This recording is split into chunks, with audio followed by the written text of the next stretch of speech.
here's a good question. My biggest barrier to thinking I need a huge discount no matter what on every deal.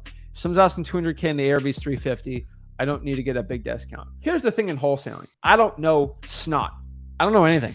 Let me tell you that when I go into a deal, I am smart enough to know that I know nothing. And the more, the better wholesaler you become, you realize very quickly you actually don't know anything. You're good at guessing, but you're never, you know that you're not perfect. The only wholesalers that think they know perfectly how much a thing's going to sell for are the idiot wholesalers. You know why? Because I have deals to this day.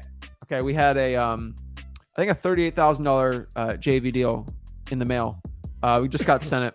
I think on the Podia, we were projecting to make 10, 15. And we sent it to some cash buyers. I think they were at like 10 grand to make it. And then the cash buyer's like, oh, pay 38. It's like, if I was a genius, it's 10. But really, it was 38. And I didn't know until I just asked, how much are you? Guys, your wholesaling deal is not worth anything unless someone else is willing to buy it. You might think it's worth something. It's worth something to you, but you're not willing to buy it, right? It's only what someone else is willing to pay for it. And the always big example I always say is like, all right, let's use another one. We love Def Leppard, right? A signed Def Leppard, who's the Def Leppard drummer with one arm? Or is that Van Halen? I forgot his name. You gotta go to your mother on that. He's pretty cool. Def Leppard. He's cool, right? He's amazing talent, right? Yeah. One arm. If he signed a Def Leppard album from the 80s, a Def Leppard fan would probably pay $100 for it. Let's talk about my sister. Actually, she likes Def Leppard. I go to the average TikTok kid that's like 15 years old. You know who Def Leppard is? I love Def. Okay. You blast in the car all the time as a kid. All right. So if I go to a 15-year-old kid that only does TikTok and they have a 5-second attention span, they don't know who Def Leppard is. Yeah. How much are they willing to buy that for? Nothing. They'll give me $1 for it, maybe, right? But I thought it was worth $100. It's worth $1 to that buyer. It's worth $100 for this buyer. So now I know it's in between this and this. So the thing you got to understand is what your deal is worth is what someone's willing to pay for it. And a lot of people think that's exactly worth this amount. It's not.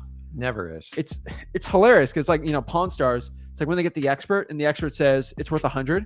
Yeah. Hey, expert, are you going to pay $100 for it? No, I've never pay $100 for this thing. And they buy. You notice how that influences the seller's decision? Yeah. So it's worth $100. He said, give me $10 for it. Now he says it's $100. Now he wants $110. That's how real estate goes, by the way. If a realtor tells you it's worth $250, then they want $300. And so it's like a big game. So all you got to do is find people that will take a decent discount, a healthy discount, and move forward, because you never know. And if you want an exact number, you got to become a realtor, because they spend hours, if not days, weeks trying to come up with a perfect number. Are not buyers. And then what do? They overprice it. Always overprice to play the game. And then we're known as wholesalers, we underprice it. So that's why we teach you the little known trick, go for no. It just saves you a lot of time and energy, because most of you guys are chasing people on retail values. Some of your FSBOs buyers, when they list it for 200 and you get it under contract for 100, you think you hit it out of the park, and you find out it's worth 70. Yeah. Because you just fell into the ultimate buyer's trap. So you've got to just, ARV's a quick glance. This is roughly what it's worth. And then you use that as kind of a snuff test if they're motivated or not. That's it. You cannot let the end seller or the realtor set the ARV, because they know they're going to hit down, and that's how they play the game in real estate. And let me share this too. Realtors will overprice it because they know what it's worth, and they'll put it for above that to see if someone's going to bite or get below that, right? Yeah. They just squeeze the most out of the deal. Pretty smart. The thing about wholesaling is like getting the deal. I hate to say this, but your seller does not care what your ARV formula is. Your seller does not care what the repair costs are.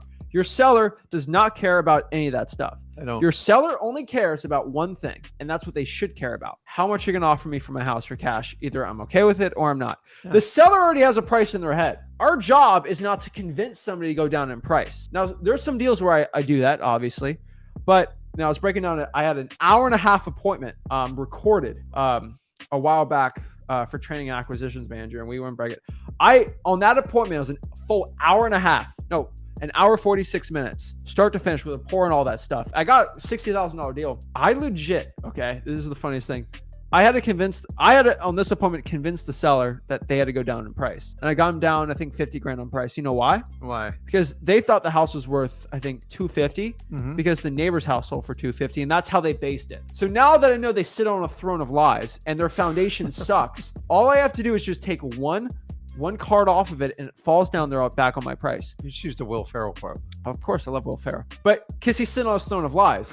All I have to do is show him that his throne's stupid. Now, some sellers, they base on price because that's okay. Yeah. But he based his price off of what the neighbor sold for. Yeah. And I explained, okay, Mr. Seller, let's break this down. Let's compare your house and this house. Sure, tells me I want 250 for this thing. I'm like, this thing's worth 200-ish, right? So guess what I do? This is all I do. I say, okay, what's the neighbor's house? Let's look it up online together. Okay, we pop it up. This house is 2,000 square feet. What's your square footage? 1,200. That's different, right? Yeah. Oh, I'm acting stupid. Like, yeah. You know, let me give you 250. Let's just make sure they're both the same. Literally have this recording. Like, okay, this is, do you see how there's 800 less square feet? Oh, I didn't know that. It's sold for 250. That's what, okay. This is a brand new metal roof. You have a shingle roof that's 20 years old that's leaking. Huh. Okay. This has a pool. Do you have a pool? No. How much would it cost for me to put in a pool? And I'm like, okay, it'll cost me this. And I literally I just go down the line and bring the guy down in price. Yeah. I mean, and here's the thing. He wouldn't, if I told him this stuff, he wouldn't believe me. I actually had to physically show him. Yeah. And so, yeah, those are cases where I have to actually convince the seller to go down in price. And I'm not convincing him off anything. I just show him facts. Yeah. And some sellers have wrong facts. So I just present the facts to them. And then that brought them down on price. I'm not convincing them. I'm not that type of person. But when someone's that high in price, they got to understand. And so he was actually wanting to sell for I think $140 a square foot. That's what he actually wanted to sell it for. He just thought his square foot was, he thought his square feet was 2,000. I'll tell you this, you could probably do it. I'm stupid. I'm an idiot. I can't walk into a house and within 15 seconds and figure out the square footage in my head. I'm like, I'm stupid. I got to I'm pretty good about that. You're pretty good about it. I'm like, but a 1,400 square foot house and a 2,000, I can kind of tell, but I'm not exact on it. I have to look up the numbers. I to this day, I'm that much of an idiot with that kind of stuff. But I have the facts, so I have to realize it. And so most sellers, it's crazy. So what you understand is we're not here to convince someone.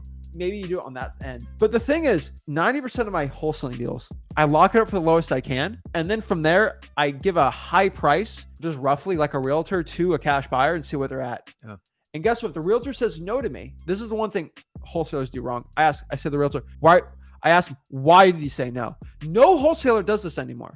Yeah. It breaks my heart. Ask your cash buyer, why didn't you want to buy it for? Most wholesalers are like, oh, he's just an idiot. He doesn't buy this great deal. No, ask them why they're not buying that deal. There's a reason. Cash buyers are smart people. They buy it to either rent it out, money, or they flip it for a profit, money. It's all about money with them. It's not because they're not buying it for sentimental value. And so you ask them why, they'll give you a money reason. Yeah.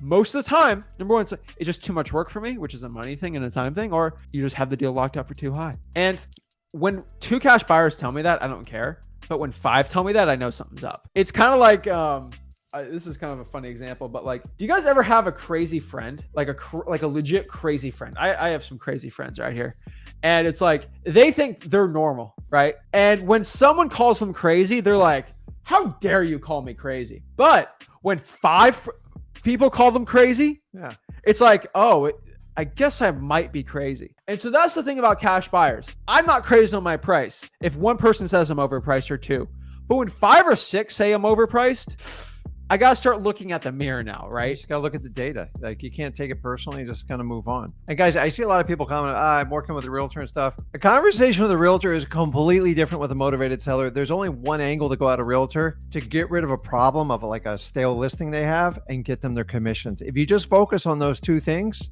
but you got to be a legit buyer and you can't do the normal things you do on off-market property. So I see a lot of comments just telling you have to go after their commissions, get them paid, and you got to end their pain on the listing. If you can do that, you got a shot at it, but you have to have usually some sort of funding source. So yeah, guys, don't be overcomplicating the ARV repair. And the last thing I want to talk about is your cash buyers. Here's the thing, when you come up with your formula for your MAO, it's stupid.